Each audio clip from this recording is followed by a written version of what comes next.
You're listening to Head, a Star Wars podcast.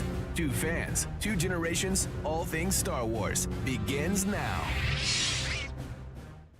All right, well, hello, everybody. I'm Eric Vansel. I'm Daryl Sanders. And as usual, we are the hosts for this show. You know, it's so weird. It's like I'm almost discombobulated for some reason. Like I almost forgot how we introduced this thing. Well, actually, you know what? Right off the bat, before we get into the whole Acolyte thing, I wanted to share the results of this poll, right? We actually got like 73 votes on this. You have to understand that things are looking up now. It used to be that, I would put these polls up. We might get like 8, 12, something like that. There's been a couple of polls where, in full disclosure, it's been like 1 or 2 votes. And I'm like, yeah, well, all of you thought, that kind of thing, right? Trying to oversell it a little bit. This one, though, we did get 73 votes.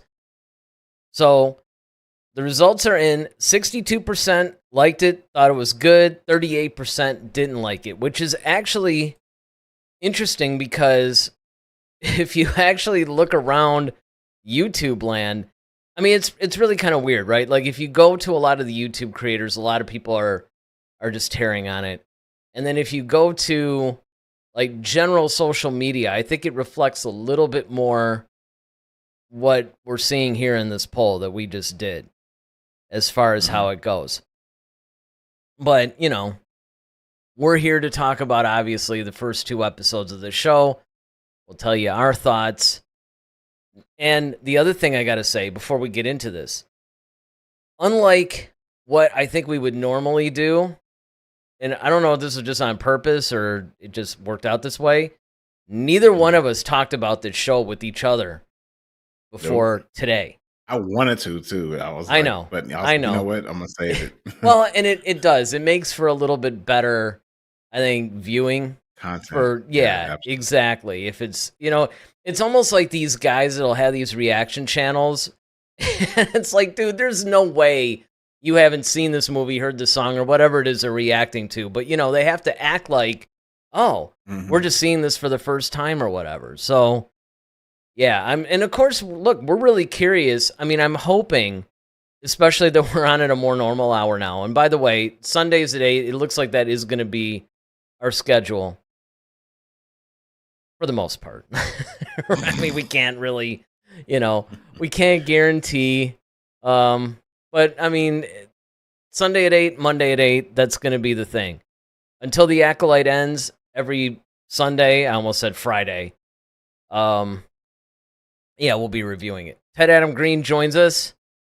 Let's see if he actually stays, though, because usually his chats will be something to the effect of, hey, guys, just checking in. Here are my thoughts about something, and, I'm going to end up watching it tomorrow or something. But see, we're on at a normal time.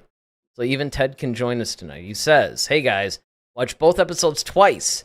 I didn't hate it. Glad to see what the series actually is, and maybe we can all get past all the chatter off screen that there has been distracting me. Yeah, well, I got to tell you, I mean, I'll go first. I actually liked it. I liked it. I mean, are there problems? Of course, it's Disney, Star Wars. But I was really surprised because one of the things off the bat that I really did like about it, and I mean, I hesitate because I'll tell you, I saw the interviews with Leslie Headland and the chick that plays Osha / May. Chandla or something like that, whatever her name is, right? I mean, you can tell it's going to be one of those shows again, right? We don't even know the stars, but we're discussing these. Hey, we're just learning these people. Yeah, and once again, I mean, they were just starting to talk about, the whole gay agenda thing that they're trying to do, all this stuff. Now, again, I don't know what's going to happen in episodes 3 through, what is this, like 8 episodes? 8, yep. But at least with episodes 1 and 2, which is what we're reviewing tonight, I was pleasantly surprised, mostly because, and this is where I think the dividing line might come in.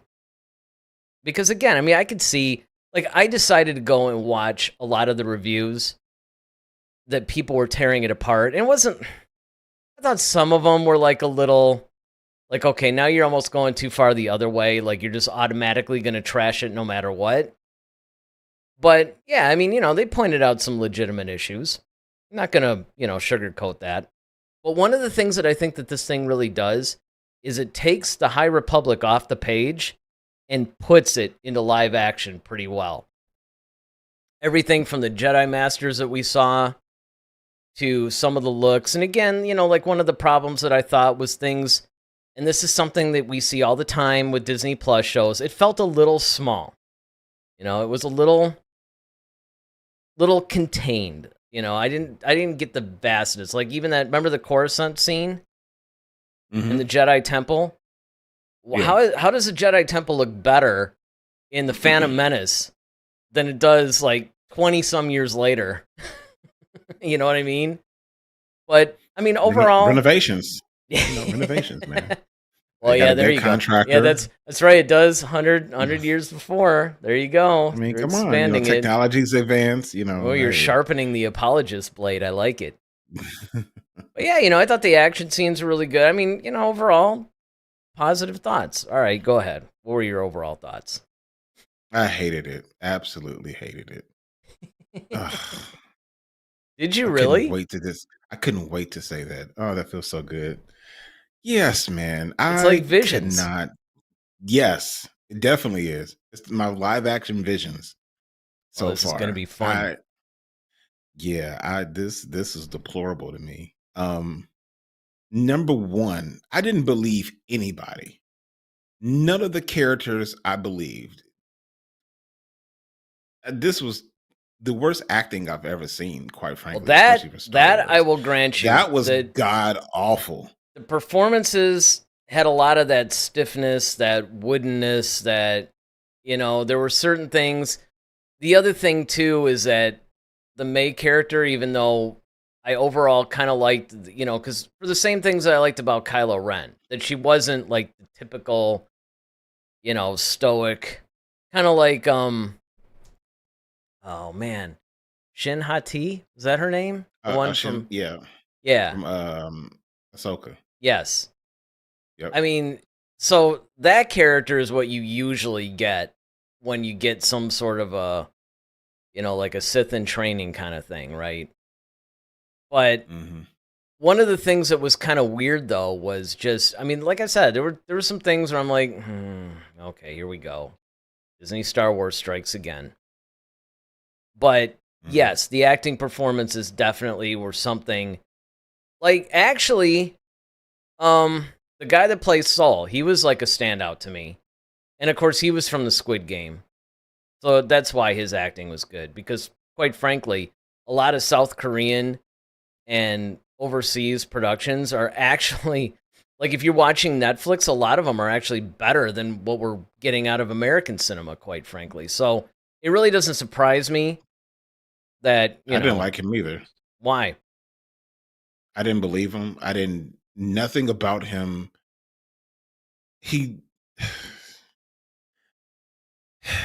This whole thing is just from him all the way down. I just didn't believe him. I didn't believe him to be a Jedi Master. He didn't have.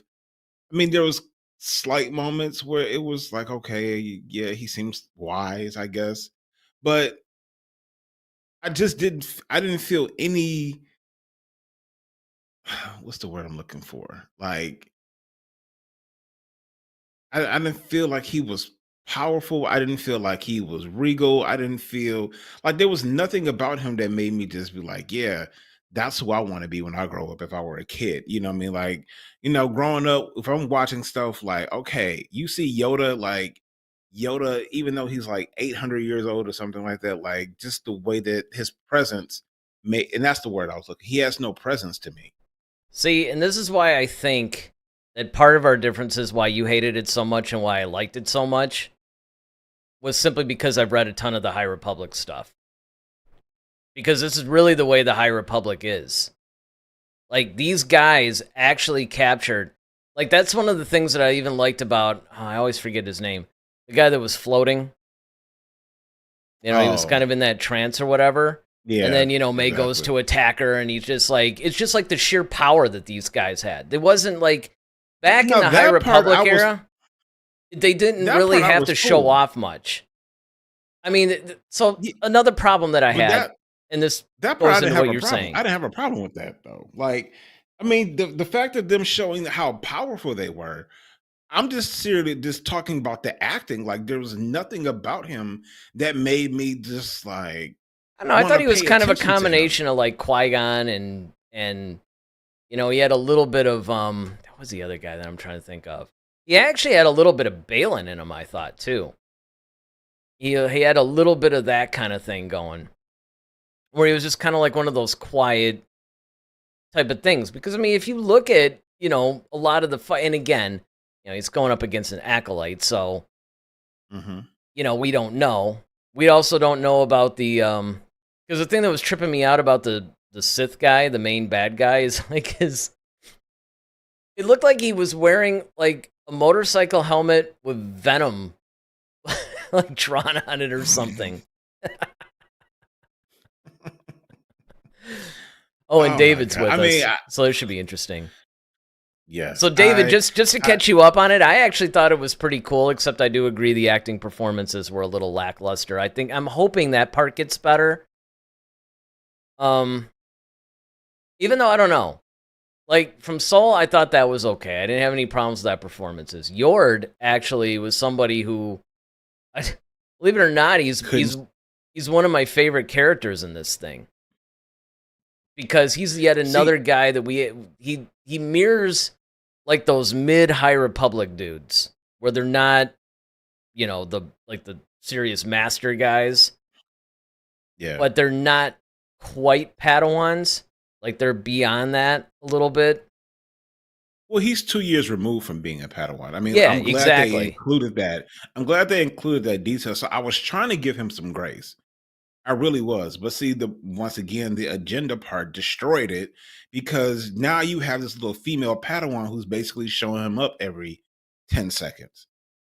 And it was just a bunch of stuff that was just like so unnecessary and stupid. I hated the fact that it seemed like he was like an idiot because, like I said, the Padawan had to almost like to know it's this way. He's like, well, yeah, well, it kind of like that was dumb. I hated the fact that okay, they got him with his shirt off. It's like, all right, put some clothes on. It's like once again, it's another Kylo Ren thing. It's like, okay, that was completely unnecessary. Then he's like, all right, I'm sorry, Master. Come on, man. It's just, and then you mean to tell me a Jedi Master is getting taken out by an acolyte with throwing knives? Well, that's the other problem I had. It was a throwing knife thing because Oh my here god. in a lot of these other properties, granted it's a couple hundred years later, but Hmm. still, it's like, okay, that was the one thing that took me out where I'm like, wait a second, hold on a minute now. We've just seen a bunch of Jedi like taking lightsaber stabs, Well, right? not Like even for that. some reason, well, you got to remember though that she surprised. See, this is the thing that made this thing because I love the murder mystery aspect of it. I thought that they're handling that Mhm. extremely well. Finally, we're actually getting somewhat of a genre type thing in Star Wars, which is something I've been pining for years. The thing is, she was essentially beaten, but she had that one blade. And then, of course, when, she went to save the other dude or whatever, that's when she got caught and got stabbed. I didn't have a problem with that part of it because that was kind of a cheap move, which is what the dark side people are known for. What I did have a problem with, though, is why is it that a blade that's about like this big, okay, granted, it probably went to the heart or whatever, but still, you got like lightsaber stabs, dude. I mean, if people can survive a lightsaber stab, if Darth Maul can survive, uh, being cut in half or whatever, how is like a little throwing knife going to do anything? That was where I had an Yeah. issue. Well, my issue is one. Okay, we keep talking about how this is the High Republic. This is the zenith of the Jedi at their zenith of their power. So you mean to tell me this little girl who's training as an acolyte is taking out a Jedi master who's supposed to be they're supposed to be at the zenith of their power with a throwing knife? I no. Well, it's kind of like this, and it depends. That part, because if you actually look at it, she didn't beat anybody else. I mean, it's like everybody else basically like handed her butt to her. You know, that was like a cheap move, and that was something that a lot of people had pointed out. But I think that they were doing that because they were also showing at the zenith, much like what happened in the original trilogy, you had a bunch of arrogance. You know, they're kind of like, okay, this person can't defeat me. How many times in real life have you seen, being a martial artist, people who underestimate their opponents and just think that, you know, I got this? And especially if a cheap move is used on you, because I don't care how powerful you are. I mean, if something, it's sort of like if, you know, a gun gets fired at you, Yeah. you know, you can be the best, coolest person in the world, but you're going to die. You know? Well, see, my thing though is here's my issue is that and I agree with you. All the points that you made are very valid. The only caveat to that is being a Jedi gives you unnatural ability, right? So you can sense things before it happens. It's basically you almost like slow down time, and that's why you have such quick reflexes.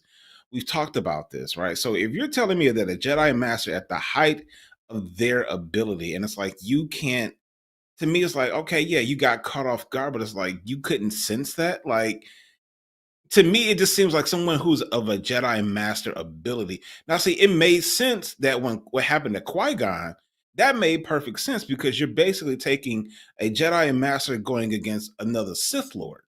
Remember, Maul was a Sith Lord, so that made sense that like they're pretty much on equal footing, like Right. when it comes to skill wise. But you're telling me that like that will almost be like some high school kid coming up and being, unless you're just some weird prodigy, which this girl obviously isn't, because if she was, she wouldn't be getting her butt handed to her by everybody else.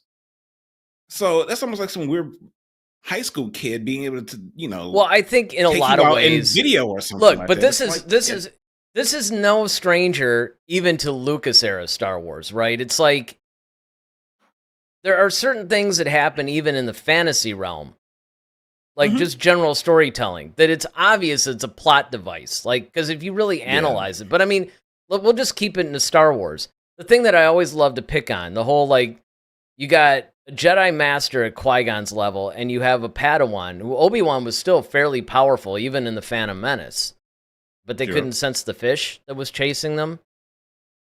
Right. You know, it's like stuff like Exactly. that. That's stuff that, So I mean, it's convenience. Yeah, it's a even matter of even convenience. Lucas's Star Wars is going to have convenience. See, where I probably would have shared, because at first I was a little irritated by that too, I'm not going to lie. Although it was the manner of death that actually got me more than the fact that she did that. Because at Mhm. first I thought the same thing you did. I'm like, really? She couldn't sense that? But as soon as I had that thought, I immediately moved to a knife. Like, you've got Jedi that are like getting stabbed through the chest with lightsabers, and you're telling me that, you know, and not even like Sabine even survived a stab, you know, with a lightsaber. It's like, oh, come on. I mean, I get plot Well, device, but now you're on taking it. I don't know. the technical side, a lightsaber does cauterize It too. does cauterize, and I So- thought of that too. I told myself that I'm like, okay, that's how I got past it. Because I'll That's how get you to got- a bunch of like, I took a bunch of notes on, you know, a bunch of stuff that I thought was cool or whatever. But that Yeah. was the thing that I had to move. Let me just get to a couple of these chats really quick before we go on here. Ted says, here's a good metric to consider. What if Star Wars didn't exist and this was a new sci-fi show in first-run syndication back in its heyday of the 90s and 2000s? Would it have gotten a second season? Well, that depends. Because you also have to understand that the Acolyte set records for Disney Plus. Like, it's the highest rated Disney Plus show ever. Like, it literally set a ton of records for viewing. So yeah, it'll get a second season. That's your metric. You know, it's like if you're setting records on a channel, you're getting a second season. So, I mean, unfortunately, there goes that one. But I think, I even with that though, I think that's skewed because one, people are just checking it out because they just want to see what this is, quite Mhm. frankly. And Yep. then two, it's like, okay, just because we watched it doesn't mean we liked it. You know, it's like, okay, yeah, we watched Well- the show, but Now, granted, I mean, I'm sure enough they had to look at it's like, okay, do we have at least, out of a, I'll put it to you this way. I don't think it's doing the numbers that The Mandalorian did when it first was released, in the sense of likability. Mm. I think It's it's doing the certified same. fresh on Rotten Tomatoes. I mean, it's enough people like it, even in our own poll. Like over half the people liked it. So I mean, it's one of those things where I think I don't see how. it's kind of a But half and half. yeah. Like I said, I really enjoyed it. I was all about it. David says, Daryl sounds like me saying people don't have gravitas. It's flawed, but I liked watching it. Even David liked it a little. If I didn't personally, just like you all show in particular, I wouldn't have watched it. And then he goes on to say this. I mean, I actually enjoy David's like character comparisons when he keeps calling people like other people. Trinity's dying from a knife was stupid. A goat level Matrix user, LOL. Should have seen it coming. Yoda wouldn't have gotten stabbed. It's a bad show, but I grade it on a curve like you all rate Visions. And that's actually a fair point too.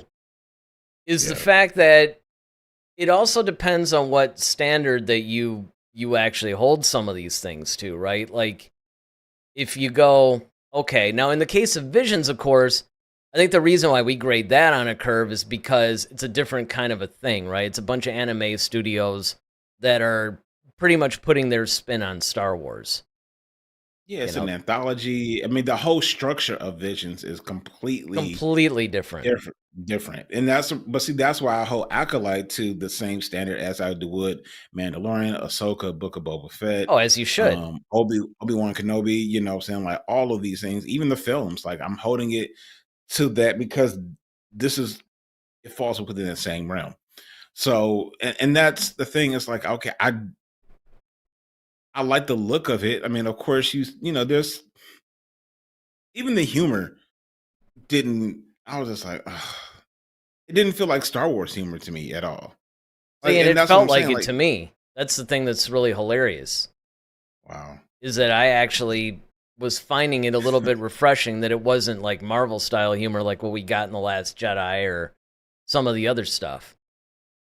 I mean, part of it. How I felt, especially with May when she was talking. She was on the ship. I think she was talking to Yord about something, and it was just kind of like, oh my god. When did May actually interact with Yord? I mean, not May, but Osha. They're the same person, May, for Christ's sakes. So, but Osha. Well, actually, wait a minute. Real quick, that brings me to my other issue. One of my other issues, and you can see it in this thing. It's like, okay, they're twins, long lost. Why they got the same hairstyle? That bothers me. I'll be honest. They're twins. It doesn't matter. Twins even, like, if you don't see somebody I mean, granted, I guess you could say that maybe you just sort of come to that same conclusion, right? Like, okay, maybe this would be the best thing, but it's almost like they were trying a little bit too hard to sell the idea that they were twins. I mean, you pretty much knew that anyway. I mean, you kind of knew that from the trailers, honestly, but. Well, no, because see, the thing is, I think that was the. See, I think they should have held that off for a while. I agree. I think they should have kept that mystery going a little bit. Yeah, mystery, because the fact that they're twins, it's kind of like, okay, one, like you said, it demystifies things so quickly. But I think that even if you had a different hairstyle, let's say May had a different hairstyle, then I think it would be easier to. It would pick out that I think you're right. She's a twin, right? Whereas if you have the exact same hairstyle, it totally you can understand why a person would think, "Oh, you did something," and especially now, this is the thing that I'm wondering about. Are they doing the dyad thing again? Well, I don't know. Osha and May? I mean, they could. Well, it would probably make more sense because of the twin thing. Yeah, it would definitely make sense.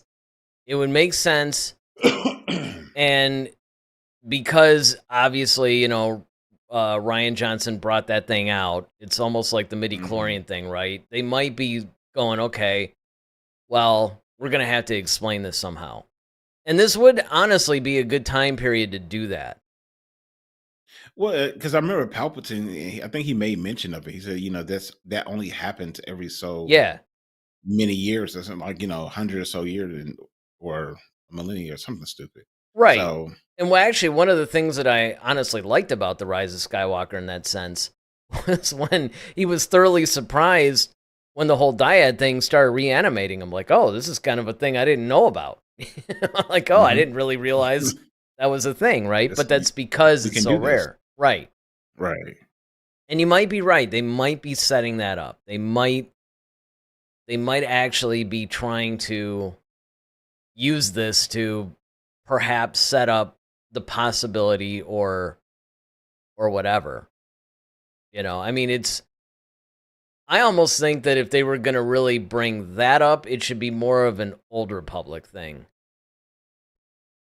Only because that would fit the time period better, and it would make sense that, okay, we haven't seen this for thousands upon thousands of years, and that would actually make the Kylo and Rey thing a little bit more impactful. You know what I mean? Yeah.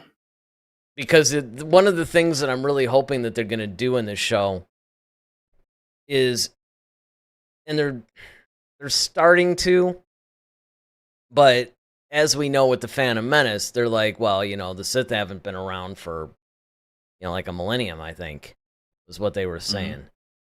Well, if you have one popping up now and it's only 100 years before, the Phantom Menace, not exactly a millennium. So Mhm. I'm wondering, like, okay, well, how's that going to be explained then? Yeah. I mean, and that's one of the bigger questions we've had, even on our last episode. We kind of talked about that. Yeah, when we And did the that's, poster and thing. yeah. And this whole Sith Lord, okay, they got these little, she's gonna have these little trials that I guess she's going through, which I think is cool. As far as like, okay, you have to kill without a weapon, or you have to, um, do these different type of tasks in order to prove yourself. So it's like, okay, I kind of like seeing what the Sith version of, I guess, a Jedi trials would be. You know, um, I like the Force of powers in the sense of, we see this guy, he's basically floating. And he hasn't spoken for like years, and he's a constantly like almost like in this trance that you can't even penetrate. So I thought that was sweet. Um, but the fighting stuff, that was nerve wracking because like I said before, it's too much crouching tiger, hidden dragon. I think enough things have come out when you have, show movies like Ip Man, where you could do that type of fighting and it looks more realistic and I get it, it's science fantasy. I get it, we're in a fantasy world. However, it still can look like it's not, it doesn't look like it's been created in the early 2000s, and that's the problem I have with that, at least. Yeah, you just want it to be more grounded. Yeah, in some way. Yeah, in I'm a literal ways Well, sometimes, I but mean, now at that least not because again, these are Jedi that are doing this, and that's one of the things I liked. I right. actually liked the hand-to-hand combat thing. I like the fact, you know, first of all, that's something that's very much a part of the High Republic world. They got away Mhm. from that by the time of, the prequels and all that, but I mean, during the High Republic time, that was somewhat of a thing. And I mean, I agree. I think that they were trying to make it a little bit more cinematic, and that might be an issue. But, again, I mean, I was really because I was really super skeptical about this thing, and that's probably why I ended up enjoying it was because there was a lot of elements of it and also the potential. I mean, it's funny cuz like I said, I watched all the interviews where they were ripping it to shreds. I watched some where they were like, it was okay, but, it was almost like a neutral thing. Because another person that actually liked it enough and sees a lot of potential in it, believe it or not, is Campia. And it was interesting because he was one that I was expecting to go nuclear on it, but he didn't. Mm-hmm. In fact, it's funny because a lot of the same things that I was looking at on it, he was too.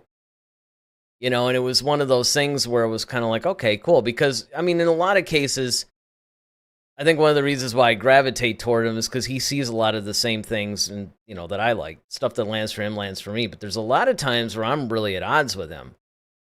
Where, you know, it's kind of like, wow. You know, and sometimes I'll give it a second look, you know, because sometimes it's just, you know, it's an opinion-based thing. It lands for him, didn't for me, or vice versa. But, you know, then there's other times where I'll see it and go, you know what? I didn't really think of it that way. That's a good point. And it, you know, it might actually change my mind on something. And that was one of the things that he was saying too, was that there was a lot of the aspects that he liked, some stuff that he, you know, he didn't think was great, but he sees the potential. And one of the things that he pointed out was it's almost like the opposite of the Obi-Wan thing. He thought the first couple episodes of Obi-Wan were extremely strong, and then it kind of lost its way through the later episodes, which I would agree with. This one, he's afraid that he thinks that although it was pretty decent so far, he's hoping that it, you know, it kind of builds up and that it could. So I thought that was interesting. All right, so David says the fight choreography was cool. That's the only thing they have going for it. The floaty guy seems so powerful, but then with no Palpatine's seduction, she gets the strongest guy to off himself. Bravo. Now, that's another thing, too, because it seems like there was a little bit of a history there. And I'm really curious on what that history was. Because obviously he had done something or whatever that he's like super ashamed of or whatever. And, you know, so it's kind of like, okay, there's something there. And it makes me think that maybe that's going to be explored. Because, again, one of the things I always caution people, and again, it really doesn't matter if you really like something or really hate something. Don't get too, like, knotted up in marrying yourself to the first episode or two and go, okay, this is what the series is going to be like. It's a dangerous thing. I'm giving it. Sometimes I'm give it time, you know. Well, I mean, you know, that's not to say that it might not pan out that way, right? I mean, it did for Ahsoka with us. Yeah. Right. You know, we both agreed that it had many, many, many problems, which of course we pointed out. If you guys, you know, want to have some fun, go back and watch our Ahsoka thing. That one we both mutually said, you know what, we really enjoyed it, but it had a lot of problems, right? But it was kind of the same thing. We said the same thing about that too. Like, well, you know, it's only the first couple episodes, and then, well, we're into episode 6. There's only 2 episodes left, and we're still having issues. So, you know, you're still trying to figure out the story. Still trying to figure it out. Still trying to, you know. But I think where this one's a little bit different is that it can go in a lot of different directions. So it is possible that any problems that we see now could actually correct themselves later on, right? Or I don't remember what show we either talked about on here or maybe we talked about it, you know, like personally or something. But I remember we actually were critical of the first couple episodes, but then as time went on, it actually gave us context, and we're like, oh, I think it might have been Andor, where we had a few problems with the first 3 episodes, but then once we got the context, we're like, oh, now I get it. Now I understand. And, you know, that could happen here as well. You know, I mean, I also liked the way that they opened the whole thing. You know, that's another thing that I always get skeptical about with Star Wars too. Because you know they're not going to rip off the opening crawl. You know they're only going to do that for the saga films. So the question becomes, okay, they're probably going to do a text thing. How are they going to do it? You know, what's it going to be like? I like the way they did it, and I like the information we got. It wasn't too crazy wordy. You know, it didn't give too much away. It gave you the context. You knew what you were watching when you were going into this thing. So that I thought was actually cool. And then, of Yeah, I course, didn't there have were much nods, of a too. problem with that. Yeah, I didn't have much of a problem with that. The first two, I mean, the what did you think about? Let me see. Uh, Kamir. That was the guy who was selling the poison, or I thought he the was a kind really of the. interesting character, actually. I was looking at him because, there were, I don't know, there were some parts of it. Let me see if I actually wrote any notes on that guy. Because he was somebody that I thought was kind of an interesting thing, and he was a little like you didn't really know where he was going. You didn't really know, is he really on May's side? Is he going to betray her? Um, let's see. Oh, Tobin, that was the guy that was Corbin. He was the super powerful floaty guy, as David would say. Hmm. Which I thought the music. That's another thing I looking at now is that I actually like the music in this a lot. Wow, I don't actually see anything on him, which is kind of weird. But yeah, I thought the dynamic that he had with May was cool, and it was really interesting with the whole poison thing. Again, they're actually following a lot of that whole murder mystery kind of thing going. It's like it's a little bit different, and he reminded me of like one of these guys that could. You really don't know where his allegiance stands. Yeah, I mean, my two biggest, excuse me, my two biggest things, and I think that's what really is taking me out of this is the acting on everyone's part was just not good at all, and then the dialogue is crap. And I just that just takes so much. And then of course I really didn't care for the fighting because like I said, it was too derivative of Crouching Tiger, Hidden Dragon. And it's like that's so ancient. And I would have rather you, like I said, did more of a Ip Man style if you're gonna incorporate martial arts into that realm, which is fine. But make it at least stuff that we're seeing current almost like currently, because even though you look at something like, it's like, oh, this is the High Republic, it takes place, 100 years before Phantom Menace. Like, well, Ip Man took place way before Bruce Lee, and Bruce Lee was in like the 60s and 70s. So you're talking about now like the 40s, 50s, somewhere along that realm. So even though it's not the same time span, you're still going to ancient times, which makes it a little bit, or not ancient, but older times, which makes it look still it still looks relevant. This is what I'm saying. And so that all those things just kind of really took me out of the show. And I really don't I hope that the acting gets better. But my thing is like if you've allowed that to go on and this is your opening scenes that we're all getting, and you thought this was cool, then what else did you think was cool? Yeah, I don't know. The performances really didn't bother me in this one. They just didn't. Really? No, maybe it's because I was Wow. really wrapped up in the story. Or maybe it's because, I'm looking at some of their. I mean, honestly, it reads like a lot of the novels do and the comics. And that's probably why I didn't feel that way, was because it jibes a lot with a lot of the High Republic stuff. That's why I say I really honestly think that a lot of the dividing line for enjoyment of this, not everything. I mean, I'm not saying that everybody that read the High Republic stuff loves it. People that didn't don't.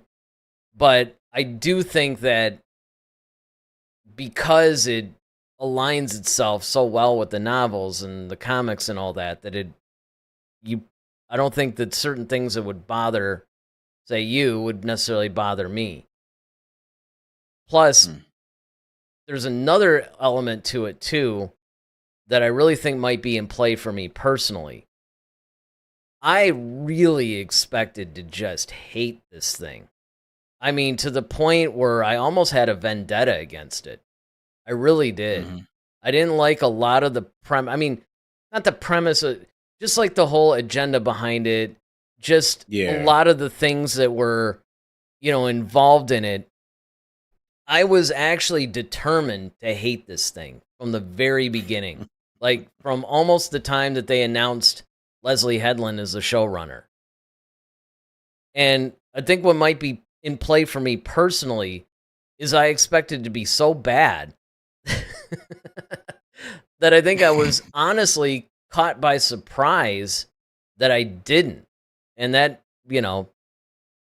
there might be that a little bit too. But I think the other thing too is that I don't know, I'm almost so used to, because even Lucas, man, Lucas had a lot of, I mean, the wooden performances and all that in the prequels didn't diminish my enjoyment of the prequels. Why? Because I was into the story.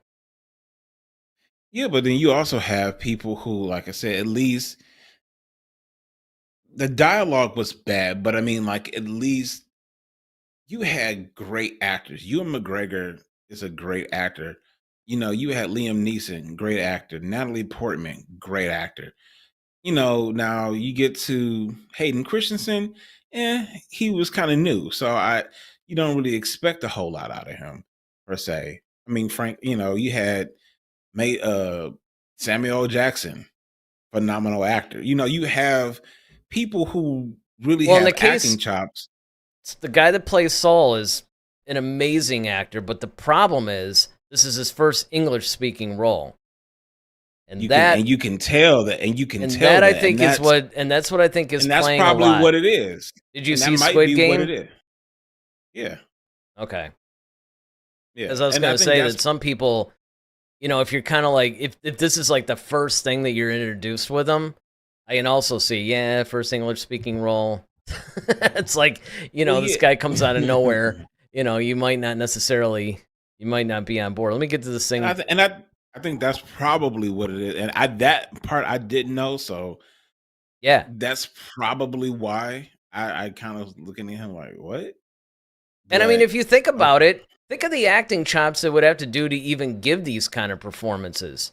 I mean, Oh yeah, imagine going that's over what to I'm South saying. Korea and acting in South Korean, and that's your Hmm. first, it's like, Foray over there. yeah. Yeah, All right, so David says, aren't Jedi supposed to be stoic? No. Saul can't act. He's the Ahsoka of the series. The story is absolutely. huge, but the stage is super small. That's one of actually my Yeah. biggest issues with this series, by the way. To be killing Jedi, there's not enough world and characters. The problem is that, and this is what I find hilarious, they're actually not using the volume that much in this. But you would never know that though. Because Hmm. one of the complaints that I've heard from a lot of people, and this was something that I noticed right away. And again, the story, the mystery part of it, I mean, I'm like so absorbed into that. But at the same time, it's like I pointed out, it's like, well, how does a Jedi Temple look amazing in the Phantom Menace, and it looks like a little television set in this, you know? How does it's there some of the stuff I really like I actually like the concept in seeing a local Jedi temple. I like that Yeah, idea.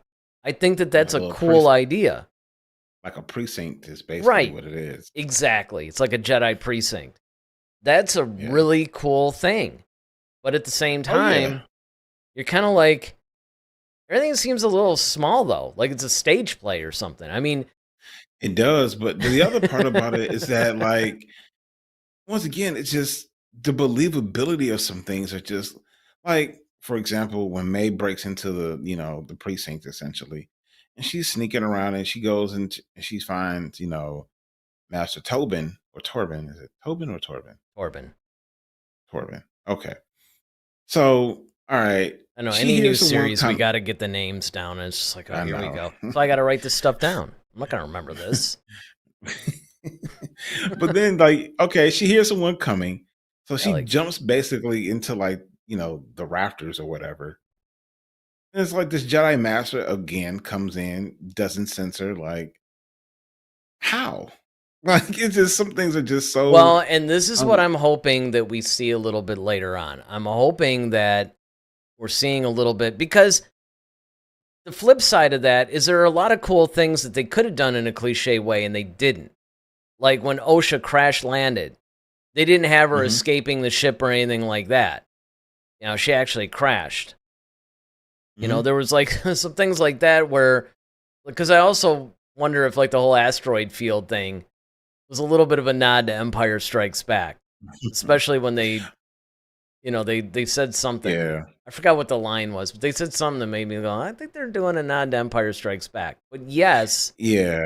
I do agree that I really hope that they explain later on, like, okay, why is this? Because that was something that bothered me too.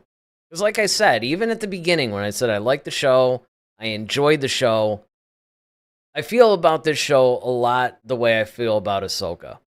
In fact, in a lot of ways, it's almost exactly like it. Because I can there see were that. some acting performances that, well, I didn't necessarily think they were all terrible.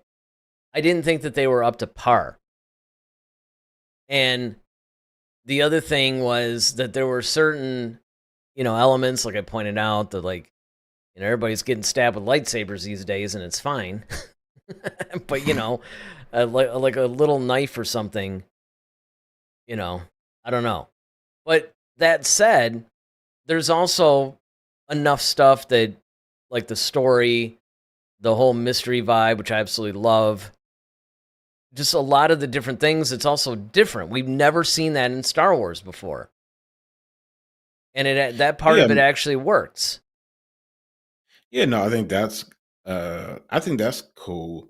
I love the murder mystery aspect. I mean, we've talked about genre films or genres in Star Wars films or mediums. Um, so I like that. I just think they revealed that she was a twin too early. I agree. Um, I think they should have kept that it's mystery going a little bit. and it seems like Vanessa Rowe outranks Saul. She does. She outranks you, Danny. Well, given the kind of show it is, Yeah, yeah, yeah. exactly, and that's what I mean. But if you really think about it, and that's the thing, is like you can definitely see the agenda because okay, Solus, outranked by Vernestra, Yord is constantly But you being can't almost blame like the show for being. that. You cannot blame the No, I show for mean, that. no, I know there's precedence for it based upon the novels and things like that, like that. No, I'm just saying that the male characters that you see in the show so far have all been emasculated in some way. That's all I'm saying. Yeah. And And I you mean and that, you can see that, like, okay, but I think it was going they're to be definitely trying to worse. push the woman to the forefront. Yeah. Oh, it probably was. Well, and And we and still they haven't seen, are. and remember, as you said, it's only the first 2 episodes. We still don't know what the rest of the show's gonna Well, look that's like, true. so It could be a lot worse or it could be a lot better. We don't know. yeah, I right. mean, I definitely, first of all, the way that they were talking about the Acolyte before, I was surprised there were any male characters in it, to be honest with you. Yeah, true story. Because if you remember a lot of the stories that came out, Oh, it yeah. was supposed to be like an all-female cast. The Force is Right, female, like this whole thing. right. This is about to be like was that Beyonce when she had, like, the whole female band?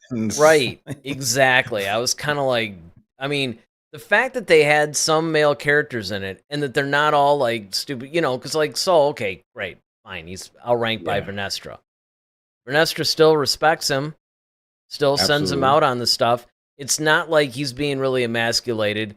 Torben was presented as being powerful. Saul is presented as being powerful. You know, Yord is, like I said, he's kind of a typical High Republic Jedi. That's why I like him so much. And I agree that the little plucky girl, what's her name? Hold on. I Uh, wrote it down. Jackie Lan. That's it. Jackie, yeah. Jackie Lan. And even she, like, because I thought, based on certain things, I was like, oh man, this is going to be. Like, she was definitely that, plucky sidekick with the humor and all that stuff, but I didn't find it to be too overbearing. It's almost like how, you could say, I guess, Younger Soko was. I mean, yeah, it's almost like kind of the Ahsoka Anakin thing, or even like maybe a younger sister to an older brother, that kind of thing. Hmm.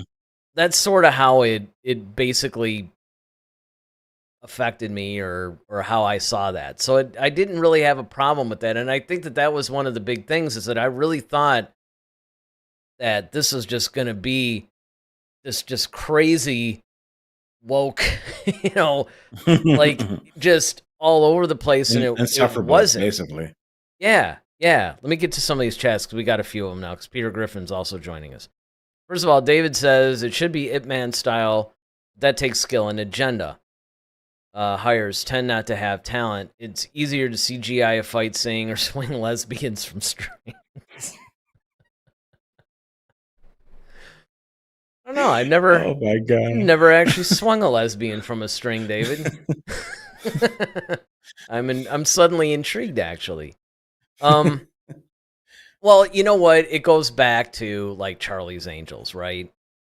As soon Yes, as that's exactly. Yep. like Charlie's Angels is great and funny, but then when they got to the fight scenes, like Lucy Liu, you can kind of go, okay, whatever. Because I mean, let's face it, it's mildly stereotypical. But anytime we see an Asian, we just automatically think they can fight, right? I mean, Yep. it's just like you see like Asians doing like crazy flips and all that. You're like, okay, I buy that. When Yeah, I mean, Drew those Drew phenomenons. Barrymore is doing it, though, you're like, yeah, I'm not really Come buying on. this, right? Yeah, right. So if Come they had on. just kept that at Lucy Liu, I would have been like, okay, cool. But they didn't. And that's sort of what this reminded me of. But again, I don't know. To me, it was more believable what they were doing than what I saw in Ahsoka. Because at least it wasn't as grounded as what you wanted to see. But I thought it was more grounded than what they could have done. Like for instance, the whole battle between Sol and May, I thought that actually had some emotional weight to it. I'll give you that. And that was one of the things that I was really happy about. I also was pleasantly surprised that she didn't beat him, because I thought that was where they were going. I hated the whole like, I mean, essentially, I mean, you would think with me being, who I am as far as a martial artist, and I think every kid, especially every boy, has probably, tried to be a ninja at some point. But We all have. like the whole little ninja vanish thing when she drops the little smoke pellet and she's all trying to vanish. I'm like, really? Like, come on. Yeah, it had some Who's this? Snake Eyes vibes to me.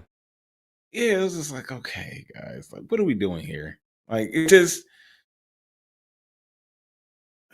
I get blending genres like George Lucas did. He blended a bunch of different styles of genres and storytelling. Like we talked about the samurai, we talked about the Bible, we've talked about, a lot of Eastern philosophy and all that stuff. And that's cool. But it's like some things are too on the nose where it's just like it's almost becomes jarring. It didn't bother me. It really didn't. And Okay. maybe it's because I can see parameters. And again, in the High Republic novels, because that's one of the things. Keep in mind, I haven't even read like more than a third of them. Because one of the problems that I actually have with the High Republic, there are just so many characters. Yes, again. Like you read, you go like book 1, right? Because they might have like a 3-book series, let's say. Book 1 is this. You get a set of Jedi.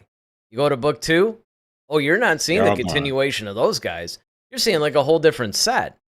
Now, fortunately, because of the talent of the writers, and because the time period is actually pretty cool, it only bothers you for a minute until you get into the new story. The problem is you need like some sort of a like a database to keep track of all these right. people. Right, like and it makes sense because like in the prequel and in the original trilogy, it's the scope of the characters are very That's true. focused because there aren't as many Jedi around as Exactly. there used There's to only be. like 10,000 you're dealing in the prequels. yeah, Yes. And so Yes. then, of course, by the time you get to the original trilogy, obviously, it's like two. Right. So Pretty easy to keep track of the names when you're dealing with the original ex- trilogy. exactly. So Peter Griffin's got like 3 of these texts. First, he says, "Do we think May is already dead?"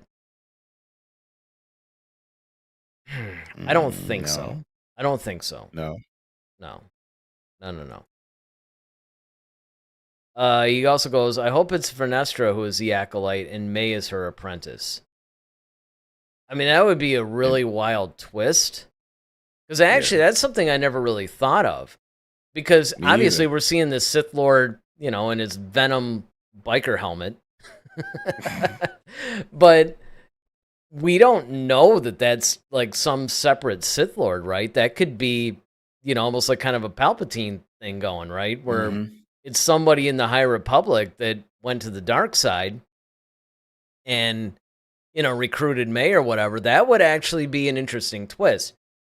I don't think I'm not ruling that out, but I don't think it's going to be Vernestra because she's actually directly from the High Republic novels. That's one of the characters that's actually directly from the novels.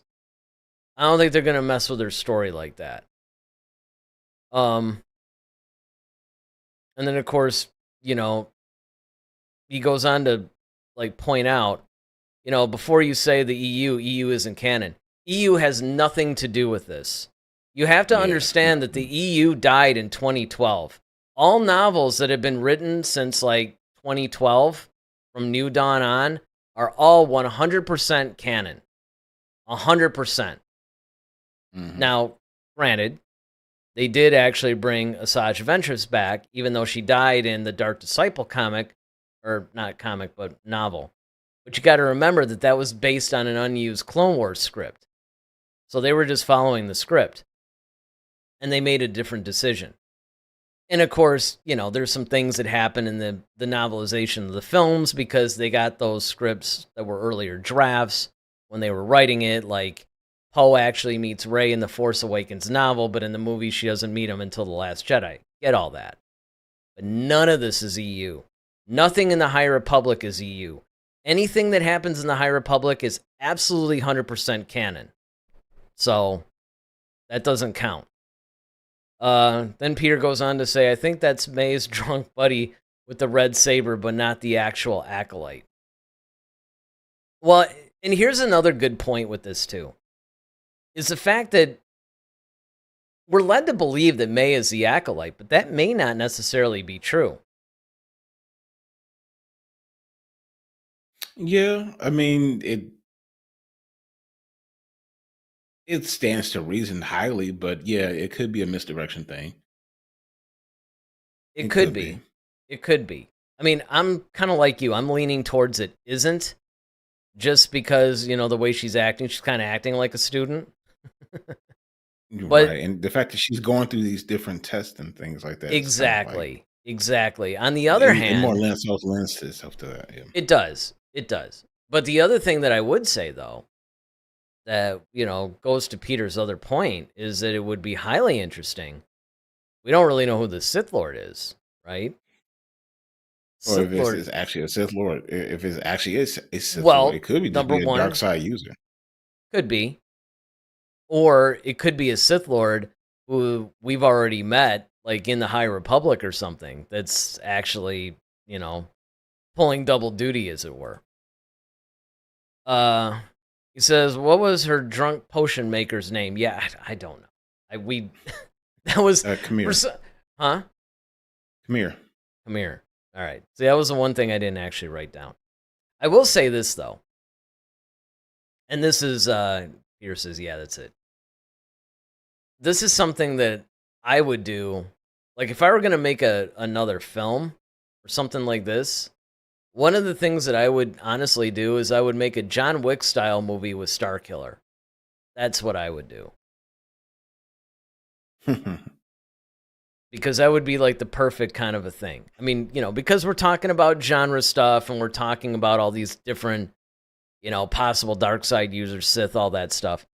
I would do that and I would incorporate that. And I would actually trace that back. Because remember, one of the things that we see on the Sith side of things is that even though Vader is Palpatine's apprentice, he's training his own people. And that's the same thing that Dooku did, too. Dooku was training, Ventress, even though he was Palpatine's apprentice. So there is precedent for that, right? And then going back, I think it's a little bit too early to say, okay, say May is the Acolyte, right? Because we don't even really know. I'm assuming that what happens is the way that the Jedi go, where you have, Padawan Knight Master. With the Sith, I think it's like Acolyte Apprentice Master. Makes sense. Especially with the rule of 2. That's what I'm thinking. So what are you looking forward to? Oh, go ahead. No. I was going to say, what are you looking forward to seeing for the next episode, though? Well, before I get into that, I just want to bring up one more thing. I really did enjoy the whole Kalnaka thing. Because that's part of what I'm looking forward to seeing in the next episode. It's kind of a nice little segue.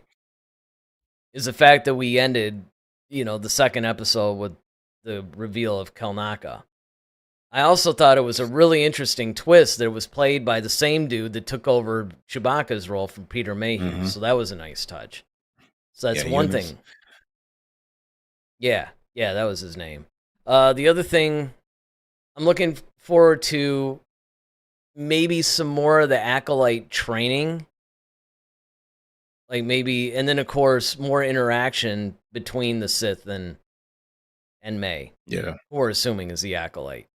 Yeah, I'd like to see, instead of it being disembodied, because it's almost like it's very much the way they presented Dooku and Palpatine. Dooku would go do a bunch of stuff, and then every once in a while, he would report his progress to Palpatine, right?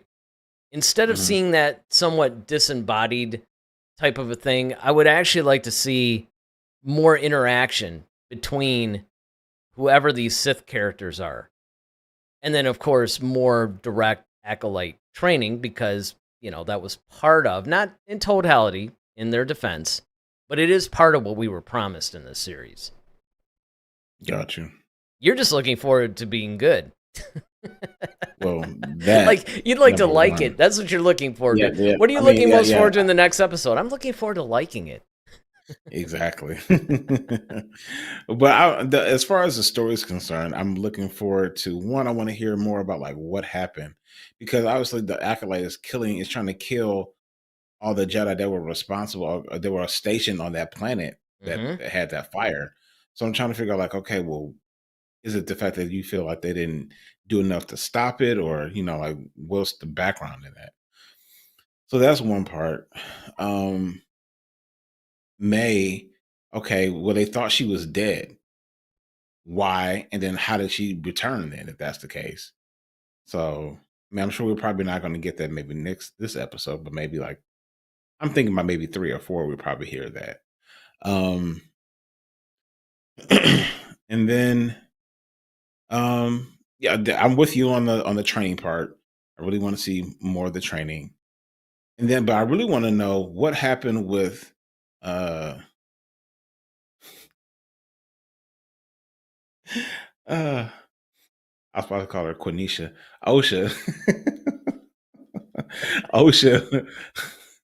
Well, you know what, man? Better coming from you than coming from me. I was about to say, yeah. I was like, I can get away with it. You can get away with that. I, on the other hand, there'd be some dislikes on the video. That's all I'm saying. Dave would probably appreciate that, though. I'm sure. Yes, Osha. Yeah, like, why did she stop training? Because she was trained to be a Jedi, and then she quit and decided to be a tech or something like that. So it's like, okay, why? What happened? Yeah, that's another good point too. Because every time I say her name, I think of OSHA, the safety. Yeah, like the safety, like OSHA training. Yeah, okay. Yep. I mean, that's a good point too. That was something that I neglected to bring up earlier. Was the fact that, why did she quit? Right, and become a mech tech or whatever, mech or whatever. It's basically a mechanic, right? Yeah, that would be an interesting thing too. It's a cool storyline that I would actually see, I would like to see explored more, honestly. Let me see. We got some. Oh, this is actually somewhat interesting. So Peter says, I'm ready for episode 3. All the critics, because they got the first 4 episodes, by the way. All the critics who watched this all said it doesn't even start until episode 3. So that's something that's worth knowing. Yeah, that's really interesting. Yeah. David says, May said in an interview that they were exploring a relative morality with her character, but I'm not seeing the gray area philosophical battle yet. Well, that's because we haven't gotten episode 3 yet. Right, it doesn't start till 3, right? Start till 3, right? Well, part of that though, I think, because remember that Osha and May were, they thought that May was dead or whatever, and we still have to find out a little bit more about that, I think. But I think you're going to find that whatever May's experiences were, that's where the gray area came in, and she's, maybe they're going to explore a thing like she felt abandoned by the Jedi or something. I mean, there's got to be something that's driving this rage, right? Besides the incident that they're talking about, well, okay, either the incident was so horrific that you feel you got to wipe out these people that she feels are responsible, or maybe that's like the last straw, right? Like, okay, you're all terrible people anyway, and now you do this. Well, now I'm going to wipe you out. And that's not actually unprecedented. What's that base that... Oh, man. I keep wanting to say Star Killer, but it's not. It's Star something. Starbringer, Star something base that's in the High Republic novels that ended up getting attacked or whatever. And Starlight. Starlight, yes. So there was a little bit of that kind of vibe to it, I thought, too. Peter says, Saul said May has never met them. Yeah, but he knew about her, though.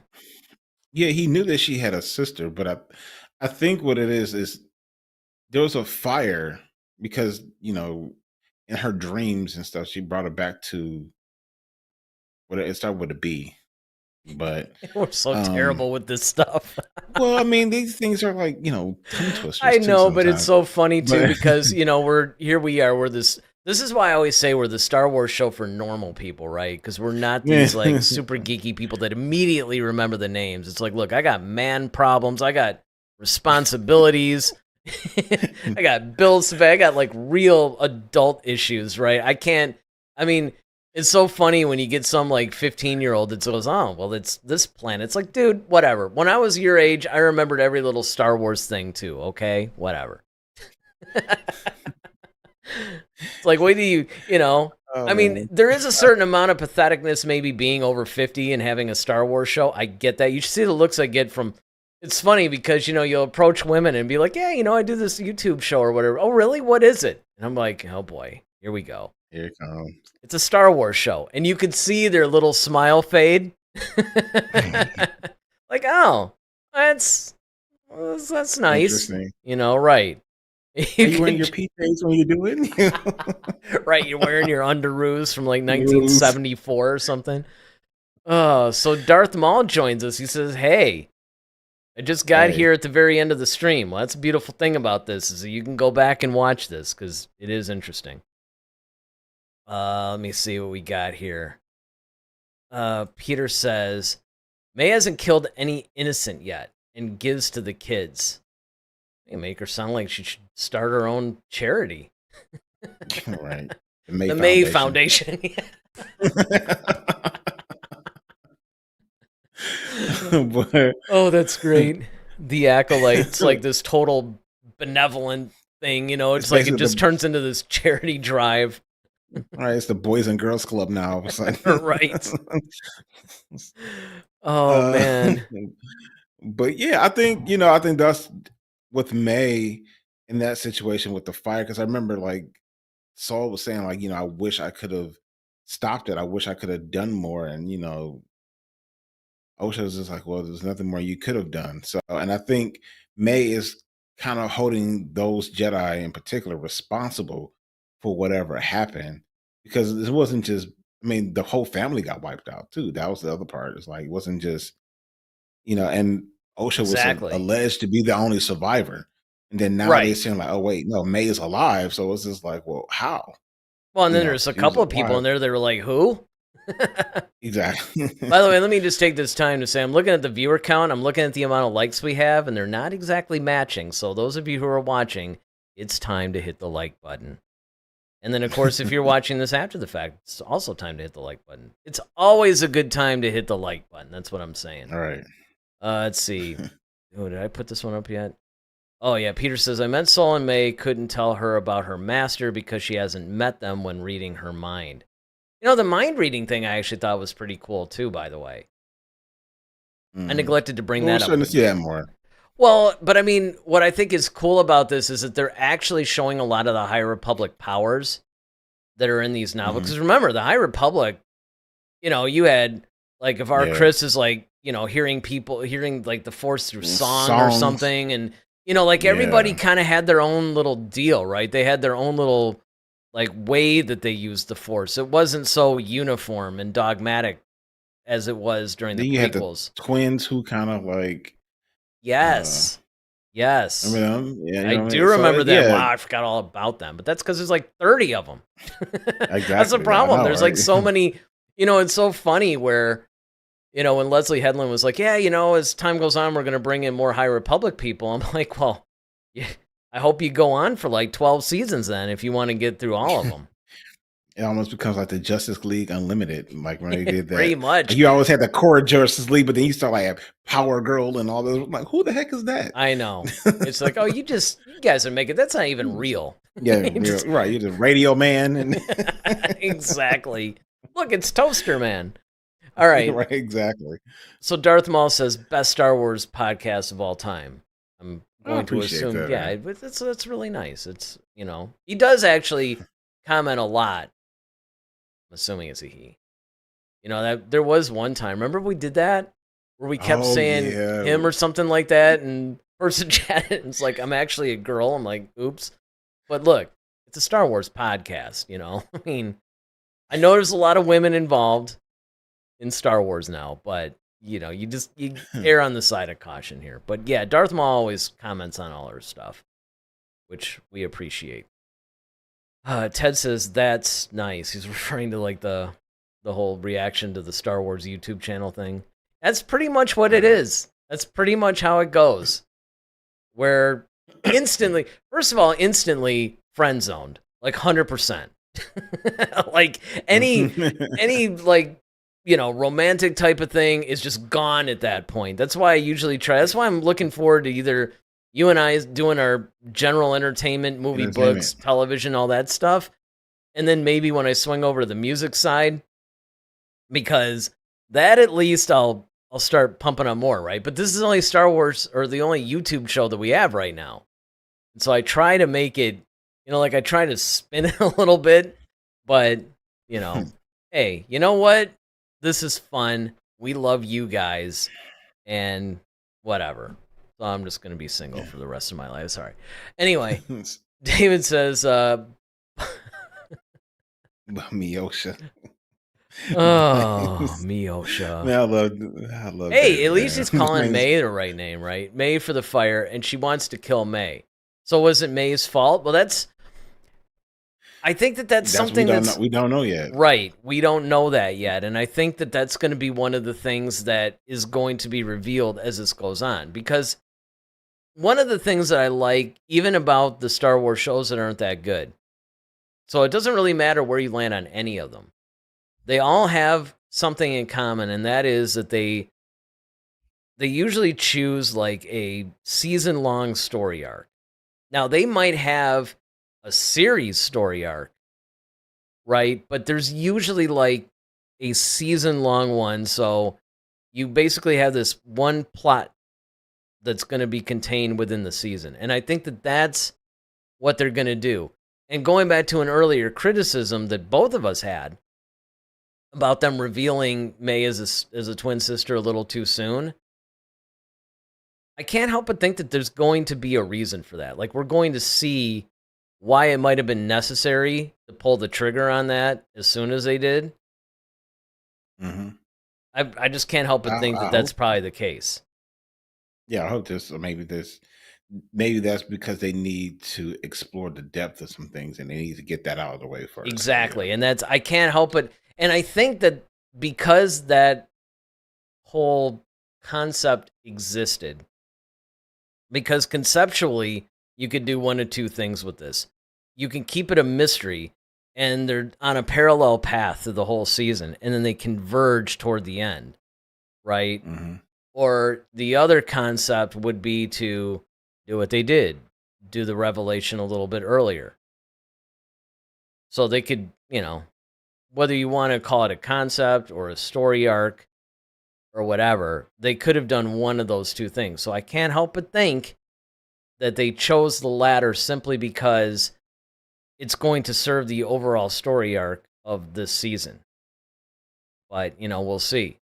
And now I'm really intrigued about episode 3 now, because I did notice when I was looking at some of the reviews that some of them, like Christian Harloff, I didn't actually watch his yet, but I plan to. But he was talking about, like, yeah, I saw the first 4 episodes or something. So I saw that people that actually got screeners got the first 4 episodes of this thing. So they got like the first half of this show. Mm-hmm. And so I also can't help but think that some of these people that are doing the reviews that have the benefits of seeing the first 4 episodes are reviewing episodes 1 and 2 through that lens. Mm-hmm. So they have more of the story. Yeah, they got more of the story. So they're probably, reviewing it in a slightly different way. So that's kind of interesting. So David says, I thought all Force users could read minds. Also, this is the greatest Star Wars show with the greatest Force users in the galaxy. You all are savants of media. I appreciate it, man. Appreciate it. Yeah. No, well, reading minds is I don't think it's something that everybody can do. I think some people are more or less. No, you know what he's getting confused about, I think? Is the Jedi mind trick? Yeah. Yeah, no, and that's why I'm going with it. So reading minds, being able to probe someone's mind to extract information out of them is one thing. Now, the Jedi mind trick, that only works on weak-minded individuals. So if you're like a blithering idiot, then yes, Jedi mind trick will work on those type of people. But if you're a strong-minded or a strong-willed person, then Jedi mind trick won't even work. Like Jabba the Hutt, like mind tricks don't work on him. However, probing someone's mind is actually like, it's almost like a Professor Xavier type thing where you actually can see someone's thoughts, and you can actually, and I don't think every Jedi has that ability. There are some who they may be able to do it to some degree, but like there are some people who really specialize in it, like a Kylo Ren or third sister from the Kenobi series. She was able to do it. Yep. And actually, honestly, the very first was really Vader when he was probing Luke's mind at the end of Return of the Jedi. Yeah.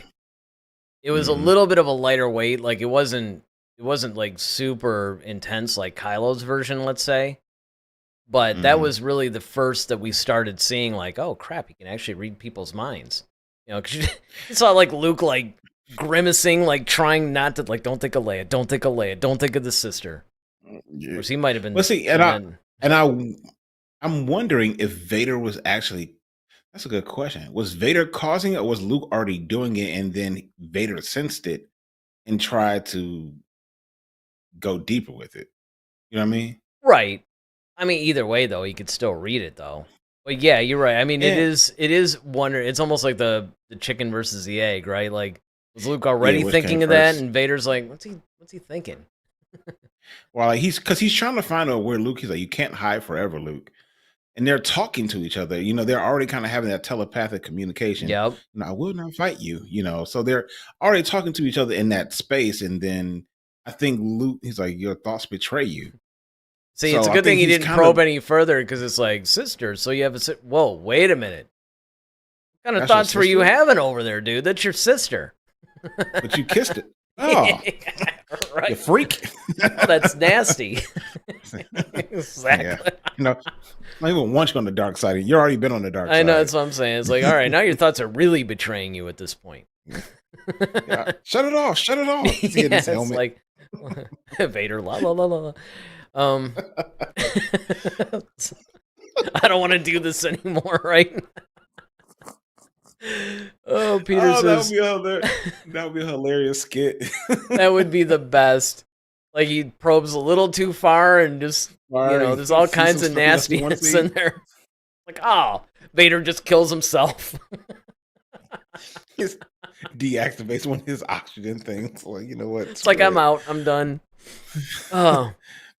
All right, Peter's, now that I And got the- my composure, he says, I did ask about the twin in the last stream here before the episode. So I'm sure you had a clue it was about twins.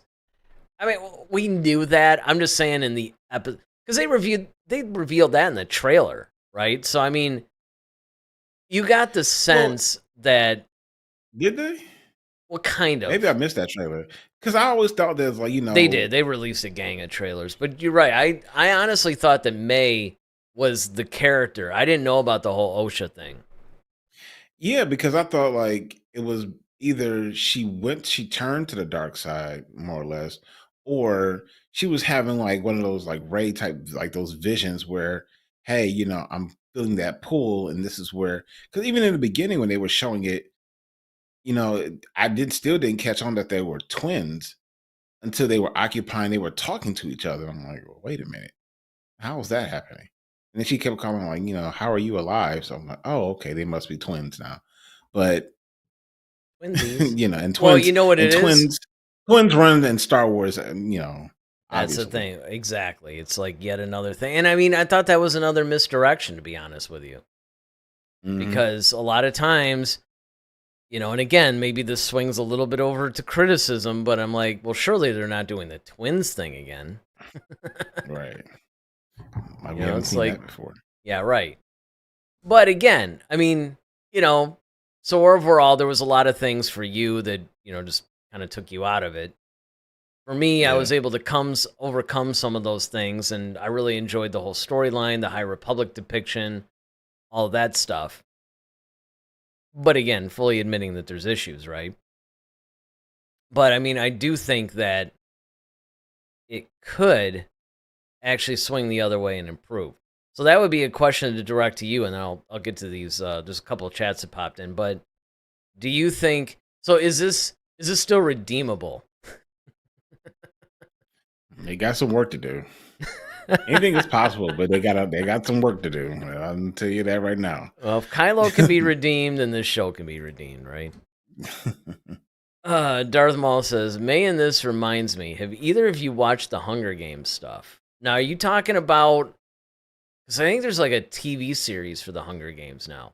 If you're talking about the movies, yes. The only one that I haven't seen is, of course, the prequel that they just released like earlier this year or something like that, or maybe it was the end of last year, I forgot. But it was like a prequel that they released. I did not see that. I did see the movies. I think there was a TV series. I haven't seen that. He says the movies. Then the answer is yes. Have seen the movies. I'm sure there's a follow-up coming. David says, I think we're being too hard on May being able to kill Jedi Master because I beat you both all the time. Yeah, and you unlike that, you even pay us sometimes. It's great. Monthly membership, buy us coffees. You spoil us, David. You spoil us. So we don't really mind being beaten up. In fact, if that's beating up, we would love for everybody out there to beat us up. Right. Darth Maul says, yeah, the prequel was last year. Yeah, that one I didn't see. And I mean, I could see maybe where you're going with this, where maybe you think that there's some Hunger Game vibes to this show. I could get behind that because the High Republic itself actually has a little bit, I mean, not necessarily like the storyline necessarily, but I guess maybe the way the characters are portrayed. Yeah, or maybe there's a little influence there. Yeah. Yeah, I mean, that's, I could see that. And that's the thing that I think you have to be careful of too, because this goes to an earlier point that you made, right? Where you said there were some things in here that just were not Star Wars to you. And I think that one of the challenges that any showrunner or filmmaker that steps into this franchise has to know, you have to walk that fine line. You have to be able to expand it without taking you out of it. And that's a very, very difficult task. And I think sometimes these showrunners or filmmakers underestimate just, number one, how fine of a line that is. Like, either way, squish like grape, right? Like Miyagi said. But secondly, they also, I think, underestimate exactly not just how fine of a line it is, but the difficulty or lack of difficulty of the task, right? Like, they just don't seem to get that it's a little bit more difficult than what you would think to not cross that line. You know, how do you bring in these influences? Because Lucas, of course, he did that. And I think part of what it is you just take timeless concepts. Well, I often use, like I said, and I've been using this lately just because I think it's so befitting, but it's go for the first down. Don't try to go for the touchdown. And I Yes. think that Yes. that's the big thing. I think you just make incremental improvements overall so people can say, okay, I see what they're trying to do. That was nice. That was a nice, it's almost like when a person makes, your favorite dish, but they add a little something, but not too much, but just enough to like change it up a bit. Like, oh, okay, you added, bacon to this instead of, just keeping it plain. But that added a different smoky texture to it. Now I like that. Just do something to that effect versus trying to make some big grandiose. I'm going to redefine Yeah, don't macaroni and change cheese the or right. something. You know what I'm saying? Right. Yeah. You're just like, Exactly. To the point where there's no macaroni or cheese in it. right now it's like you got, well, what if we add pasta like spaghetti and Right. bow tie pasta? It's like, okay, It's like, now well, it's now not you mac change and it so cheese much, you anymore. realize you just made linguine, right? I mean, this isn't even. Right. Exactly. Exactly. But, So, and that's the thing is I think that's the biggest thing with Star Wars is that there's so much pressure for it to be good, and you're trying to bring things, fans want to see new things. Like the whole force field aspect. I thought that was really cool. That was a cool force power. It fit, it made sense, especially for that time period. It's something we've never seen before. Yep. Awesome. I was going to say, that whole scene You was know, perfect. He was just all chill, tranquil. She's just beating the crap out of this, like, force field thing. Couldn't break it. He's not even breaking his trance at all. That's some nope. power right there. Exactly. And he's floating on top of And that. he's So floating. it's Yep. just, Yep. so And I mean, yeah, I thought that that was was cool. cool. But the other thing that I The really whole, liked too, the mhm. music. Because the music in that scene was good, but I wanted to stress that in case anybody missed it. I mean, Andor, I Well, I thought know, the music was great in that. and I know David being a musician, I'm sure he's probably going to go back and listen to it as well. But yeah, I mean, I think, It was very Star Warsian without ripping off John Williams. gotcha. And it sort of fit the tone of what this series is about. So Darth Maul says, one of the writers said that Ling Jung-jae's character was the Star Wars version of his Squid Game character, pretty much. I sort of got that vibe too. And again, I think the fact that this is his first English-speaking role makes it a little bit tougher, and that's probably what they were trying to do, was write a character that he would be familiar with playing, so that way the language barrier would be the only thing that he would have to really overcome, instead of also, Right. stepping into some, because, the guy, he's like this Yeah. South Korean acting legend, basically. He's like, he definitely has the chops, but when you have to now translate that to something else, it can be Quite tough. daunting. Yeah. Yeah, and of course he goes on to say, kind of a red flag, lol. And then he goes on to say, No, in my opinion.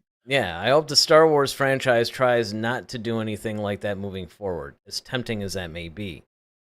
Well, part of it is, I think, and this is another element of the discussion too, is that I think sometimes because these people are fans, and it goes to something that you said in another show once, where you're like, maybe that's why Andor works, because Gilroy wasn't a fan per se.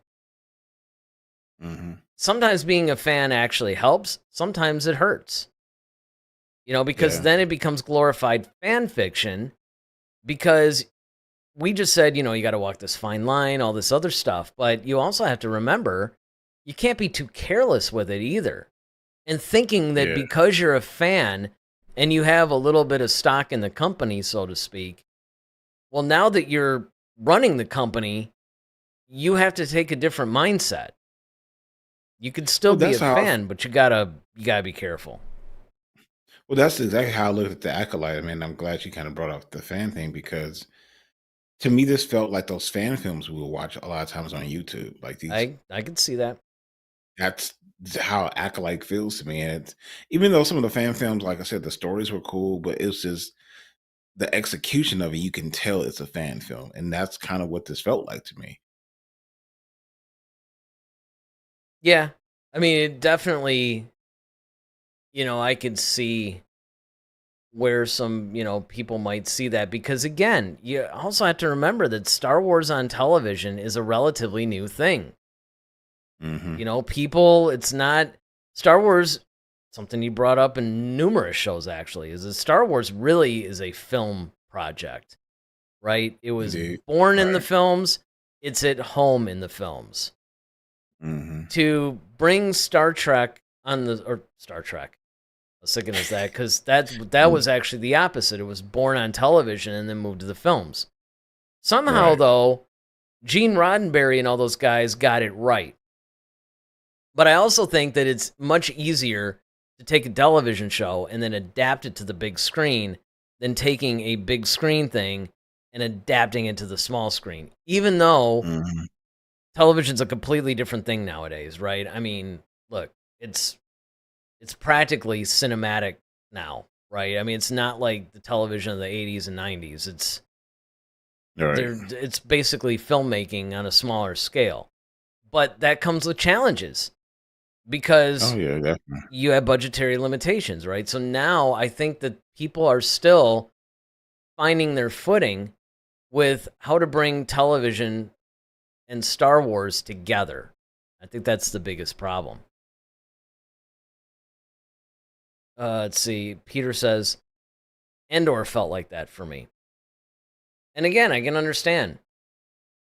It's funny is we were always anytime Andor was going on, it was the weekly battle with David a lot of times, right? We'd be defending it, he'd be tearing it apart, it's that kind of thing. It's sort of like head to head, but instead of between us, it was between us and the audience. Well, when we say head to head, we never say who was going to be against. That's So, yeah, that's a good point. We just like put it out there, right? But I yeah, mean, I it think was that head to the head. I think the thing that you have to remember though when you're talking about that is that people are expecting different things. And when you expand Star Wars to genre type films, or you focus maybe on a particular character, and in Andor's case, it's focusing more on the war than the lore, now you get all the people that are into the lore are disappointed. Like, Yep. what's going on, man? Where's the Yeah. force? Where's the lightsabers? Where is all that? Hmm. And it's also in a different style. It's reminiscent of Rogue One to a point, but it goes Hmm. beyond that. And some people can hang with the story, they just can't hang with the style. So I mean, there's just all kinds of things that you have to look at when you're talking about taking Star Wars to the small screen. And I think as fans, we have to be a little patient while they figure this out. Let's see, because I know everybody hates it when we have dead air. Darth Maul says more franchises also means that movies are like TV, with each movie being an episode of a longer series, so to speak. And that's, you think about it, that was what Lucas's whole thing was, remember? Because it was based on the whole Flash Gordon thing. When he couldn't get the rights to it, he decided to make his own version of it. Well, what did he grow up on? Flash Gordon. What was that? It was a serialized movies because television was still in its infancy then. And so you would actually go to the theater like every week and see Mhm. the latest episode of, Mhm. whatever, in this case, Flash Gordon. And so that's Yeah. why he started titling it episode 4, episode 5, and all that other stuff. So he pretty much was carrying on that tradition. Yeah, I can anybody who's known me any length of time know I'm like one of the hugest Batman fans ever. And I remember as a kid, one day I was in Kmart. Remember to this day, I was in Kmart. My grandmother let me get a movie from the little spindle, and it Oh, happened to yeah. be I saw it was Batman and Robin, but it was in black and white, and I was like, I wonder what this is. And I had a choice between that and Batman meets Scooby Doo. I picked the serial series, had no idea like what the heck this That's whole black actually and white pretty thing funny when was. you think about it because, we all love Scooby Doo. And Of actually, you could course. say the Acolyte's kind of the Scooby Doo Jedi thing, right? But the thing Yeah. that's funny is you actually were like, yeah, I'm going with the black and white one as a little kid. That's funny. Well, because and I'll tell you why. Because it had way more episodes. So Ah, but I didn't know as a kid, I didn't understand like runtime, whatever, and I didn't even understand. I didn't even know what a serial series was. So that was my very first time understanding what a serial and understanding with my grandparents and what they went through as far as going to the movies and you're paying 10 cents to watch, yep, this yep. thing, and then it's like, okay, then at the end of the thing, it's like, all right, tune in, come back next week. It's at the theater for it. I'm like, you guys went to the theater to see this? Like Yeah, right? that was mind-boggling for me. So when I first started learning about Star Wars and when Flash Gordon and he was talking about a serial series, now I understood. I was like, oh, okay, this is how this was supposed to be, and now I'm getting it. So that was just my little uh, No, I mean, backstory on for you, it a was serial basically series. economics, right? Like, I get more in this than this. Yeah, it was like, okay, So, I'm seeing all these episodes, and the crazy thing about it, it was only the tape one. So oh, yeah. for years, I only had up to a certain amount of episodes.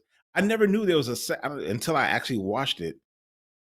There was like, okay, I'm waiting for the next because they're like, oh, for the next chapter, and I didn't have the next chapter, and there was no internet. There was nothing for me to try to find the next, so I didn't know where to get it from. It wasn't until like years later, like in 2000 and something, I saw that I actually went and bought I saw they had the DVD that had the complete thing, and I was able to finally finish the story, like, probably, like, 15 years later, so Well, and that's it the was thing, hilarious right? to me. Because now you're like, oh, that's how it ends or whatever. Yeah. Exactly. I was so happy. Like, it was like one of those childhood things I could finally scratch off my list, like, finally, I know how the stupid thing ends. Yeah, well, I mean, that's one of the things that was really interesting about a lot of that stuff, right? And we started to think of that more as a television thing than the movie thing like it was back then. Mhm. And of course, Darth Maul says what the MCU is. And that's sort of Yeah. true Mhm. because what was that based on? Comic books. Comic books. Yeah. Comic books are issues instead of episodes, right? So you Mhm. could say the same thing about the DCEU. I always have to think about that in my head. Right. Once they get it Right. right, of course. Darth Maul also goes on to say it is a 34 episode series with each episode being 90 minutes plus. Is he talking about the MCU. yeah. And that's a lot. And again, I Yeah. think a lot of people got fatigued on that because the quality went down a bit. Oh, But yeah. I also think there was a little bit of an saturation with the television and movies. Like, for Yeah. instance, I love the Loki series. I thought it was amazing. But I have yet to watch season 2 because a lot of times I forget about it. Like, oh man, I got to do that again. But I thought the Loki series was great. Like, I thought season 1 was amazing. WandaVision, I thought was great. Believe it or not, the Hawkeye series I thought was amazing. It was actually one of the best. I remember when I first heard that they were making that. I'm like, really? People want to watch that, huh? Hawkeye? But you know what? No, he's Story was fantastic, and it was really good. I mean, it was really good. If you haven't seen it, I highly recommend it. Even if you disagree with me about the Acolyte, I promise you this is good. It's like, I don't know, dude. You like the Acolyte, man. You know? Yeah, I know. But 68% of you agree, so.